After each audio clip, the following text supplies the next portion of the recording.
கணவனை நீ எச்சரிக்கலாம், உன் பிள்ளைகளை நீ எச்சரிக்கலாம். உன் வாழ்க்கை தரம் சரியில்லை மகனே, மாத்திக்கோ, கர்த்தரதை உணர்த்துறான், கர்த்தரதை காண்பிக்கிறார் என்று நீ சொல்ல முடியும்.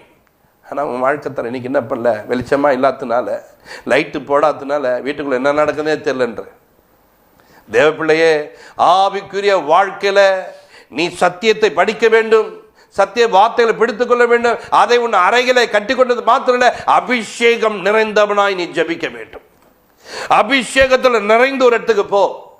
தடையா இருக்கிற தடைகளை நீ நீக்கி போக முடியும். பலவீனமா இருக்கிறவனை பார்த்து, பலவீனனை பார்த்து நீ என்ன பலப்படி என்று சொல்ல முடியும். அபிஷேகம் இருக்கணும். அபிஷேகம் இருந்தால் அவனோட பலவீனத்தை நீ என்ன பண்ணுவ, போக்க முடியும். கொஞ்சம் ஜபம் அப்படியே எழுந்து போட்டு, அம்மா வெளியில் போகிறோம், கொஞ்சம் லாங்காக ஒரு ஊருக்கு போகிறோம். ஃபோனில் 50 பாயிண்ட் இருக்குன்னா கூட, 50% சார்ஜ் இருக்குன்னு கூட எடுத்து சார்ஜர் போடு. ஏன், எதுக்காக? நான் போகிற வழியில்